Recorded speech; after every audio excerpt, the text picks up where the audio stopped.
guys! Welcome back to my video.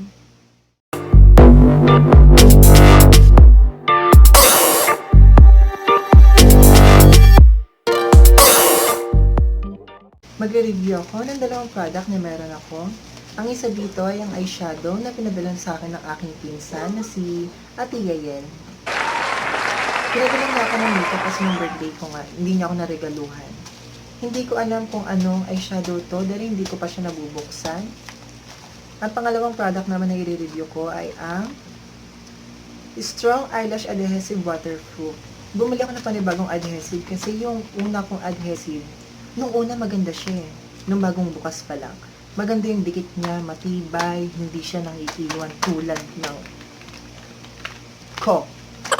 So, titingnan natin kung mag-i-stay ba siya or hindi.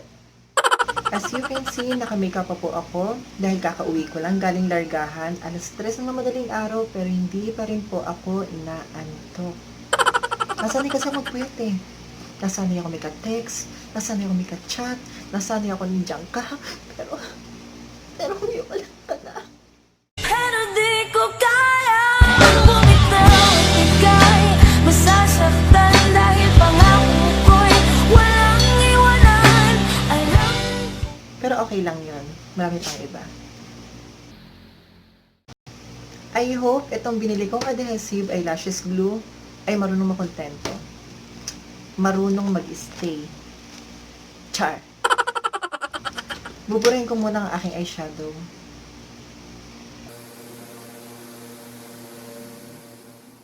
Natin siya para malaman natin kung anong klaseng eyeshadow ito. Ay, ano, inchik-inchik yung nakasulat to. Basahin ko nga. Siyang Kwai-Lai. Kininig ko ang Kwai-Lai Shushunin. Char. Ay, umutok. Umutok na Happy New Year. Beauty Glaze. Sabi na, Beauty Glaze Rock Metal. Naalala ko na. Bago kasi ako mag-birthday, nag-post ako sa Facebook kung anong gusto kong regalo.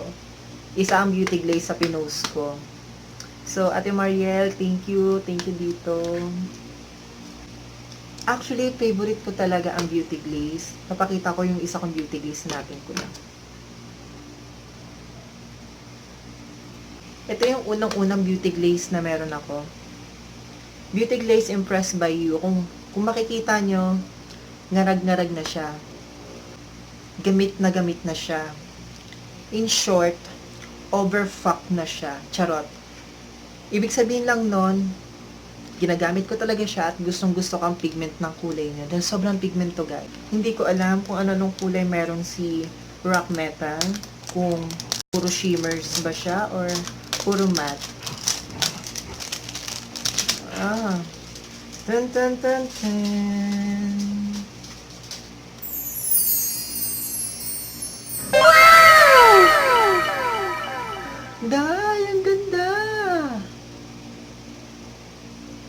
Meron siya, at may cover siya, Daya. May cover siya. Ano, naglag, Diyos ko. May cover siya, oh. Meron siyang plastic cover. Ang ganda ng packaging niya, Day, oh. Diba? Ang ganda. Tapos meron siyang ditong pakina. Maganda siya. Ano siya? On-the-go makeup kit siya. Parang ayaw ko siyang galawin. Ako na lang yung magpapagalaw. Really, nigga?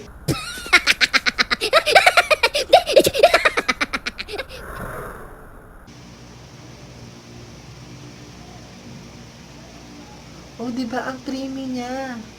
Feeling ko walang fallouts na mangyayari dito. Naglagay muna ako ng aking concealer sa aking lid. Ngayon, kukunin ko tong shade na to. Ang purpose ng pagsaset ng ating concealer ay para maayos ang ating pagbe-blending ng ating eyeshadow.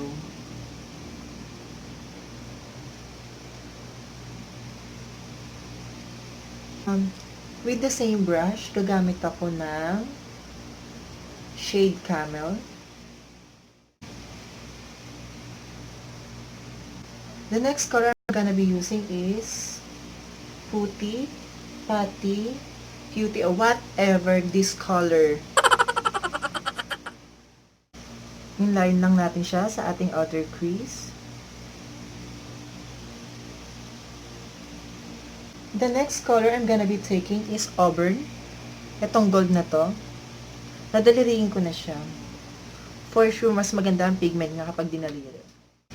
Kasi minsan, sa buhay, kailangan natin matutong magdaliri.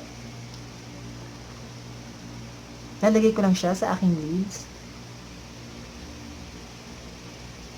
Oh, diba? Ang ganda ng pigment niya. Konti lang. Tapos, taktak natin siya.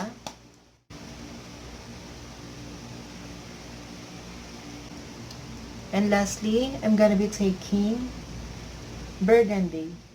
So, ayan. Natapos ko na nga ang aking eyeshadow.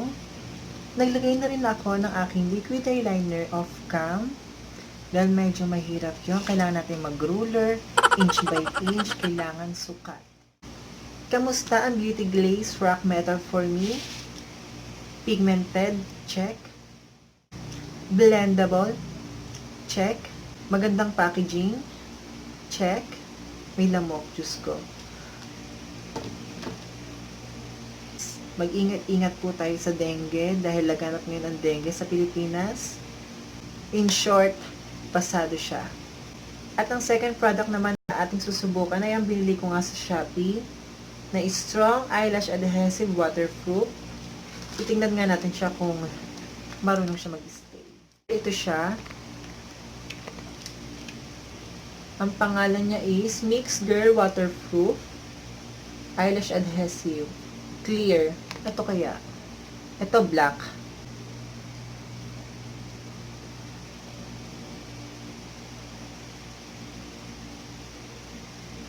Tayo lumabas. Ay, shoota. Wala palang butas. Kailangan pa pala itong butasan. Karayom. Ganito kalaki karayom namin dito. So, apply natin siya. Iipan natin siya 30 seconds.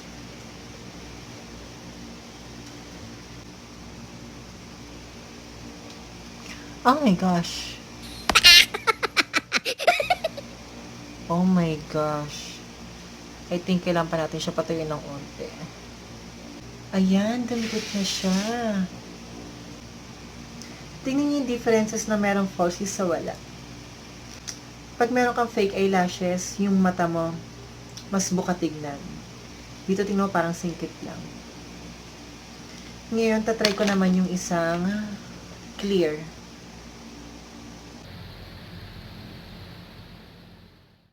Ayan, nailikit ko na siya. Pero kung napapansin nyo, may makikita kayong puti. Dahil yan sa adhesive. Siguro yung time ayan o, di ba nakita nyo yung puti? Parehas madikit, pero mas madikit si black. Mas nagustuhan ko si black kasi hindi siya naging messy tignan sa pagdikit ko pa lang kasi hindi nahalata yung pandikit niya na nandiyan siya, pero yung clear na nilagay ko kanina paglagay ko pala nandiyan yung white. Ang dalawang product na to para sa akin ay pasado. Lalong-lalo na to si Beauty Glazed Rock Metal. Sobrang ganda, sobrang pigment ng kanyang eyeshadow. Ang ganda ng packaging. And that's it for today's video. Don't forget to click the like button and don't forget to subscribe to my YouTube channel. See you in my next vlog.